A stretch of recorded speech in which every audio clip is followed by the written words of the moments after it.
discounter. At syempre, kailangan mas maganda pa. Mas mag-organize pa. Okay? So, ito yung time para, kasi marami pa rin nagtatanong na, sir, medyo nahirapan kami maging QM, nahirapan kami magandang activities. So, this is the best time. This is the best NDT na nagagawin natin. It's because tuturuan natin yung mga new distributors nyo. And make sure talaga na mag-join ang mga leaders ninyo, ang mga members ninyo ito sa ating new distributors training. Kaya keep on sharing talaga para maabot natin. Kasi hindi naman lahat, lalo-lalo na yung mga marami ng mga distributors dito, hindi na natin maabot talaga or mapuntahan yung ating mga distributors dahil nga marami na rin tayong schedules, but this is the best online coaching ng new distributors training. Kaya nga siya tinawag na new distributors training para sa niya mga bago nating mga members. Kasi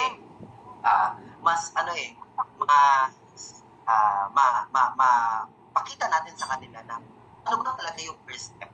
Kasi ito po yung nagiging tanong ng bawat isa. Sir, nag-member na ako, distributor na ako. But the question is, what's next?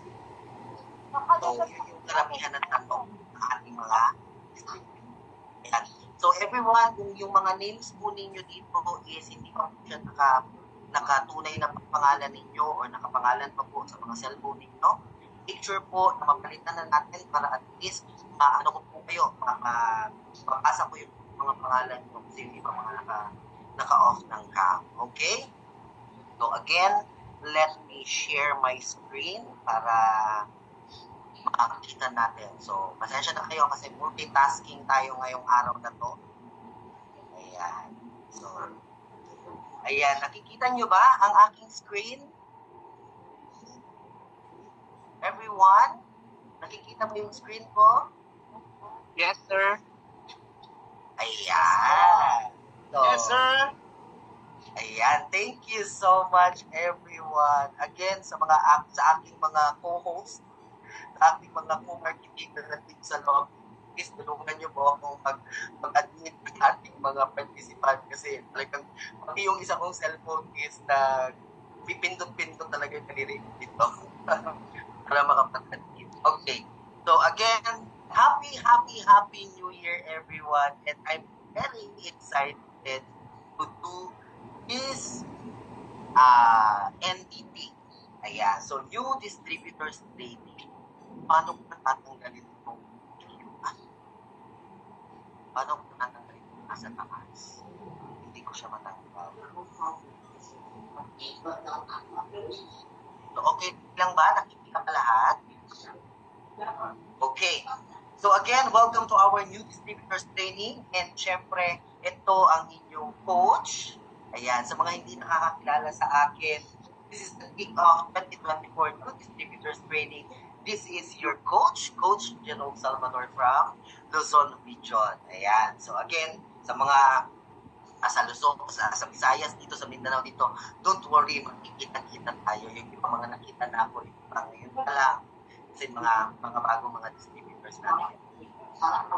Okay, so let's start. Congratulations, everyone. My first business training. Every journey begins with our first step in Avail. Ito yung binabanggit ko sa inyo kanina. At dapat alam natin ano ba yung next step para gawin ang business ni Avail Philippines. Yeah. So everyone, alam na ba yung next step? Okay? Baka mamaya hindi pa natin alam kung ano yung next step, ha? So, kailangan, ito po is ma-i-interview mga new members. Ayan. So, hindi naka-mute, sorry po, ha? Para at least.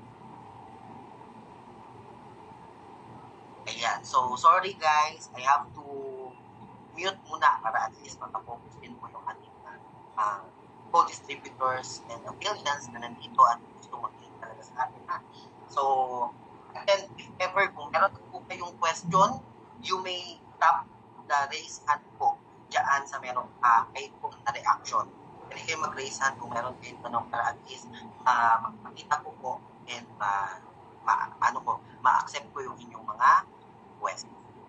Okay, so with a veil, we dare to dream, dare to believe, and dare to act. Ayan, so kailangan lahat may pangarap. Alam niyo, maano ko lang, share ko lang ng konti. Dati kasi, I always, yung napipil ko ba na, parang, pag tinanong ka, may pangarap ka ba? Parang kang corny. Tama ba? Nakukornihan ba yung iba dito? Pag tinanong, may pangarap ka ba? Kasi, yung bata pa tayo, we have a big dream. Pero, napapansin nyo ba na every time na nagkakaroon na tayo ng edad, nagkakaroon na tayo ng, wala akong pinapatamaan ha. Wala akong pinapatamaan. Okay, pag nagkakaroon na tayo ng edad, parang sometimes kasi is, bumababa na yung mga pangarap natin na gusto. Yung mga gusto natin parating sa buhay. But syempre, naniniwala ka ba? Tanong is, naniniwala ka ba na yung mga pangarap nito is kaya mo? That is the next question. Okay? First question, may pangarap ka ba? Second question is, naniniwala ka ba na yung pangarap mo is kaya matupad? And pangatlong question is, ginagawan ba natin ang paraan para matupad yung mga pangarap natin? Ayan. So, ito yung mga common question na sometimes medyo nahihirapan tayo na, oo nga, no, bakit may pangarap ako? Pero, matutupad kayo yung mga di ba, lagi tayo may mga questions na mga ganito. But still, this is the best platform for us. Kaya nating matupad yung mga pangarap natin. Basta naniniwala tayo, ginagawa natin ng paraan yung pangarap. Okay? Ayan. So,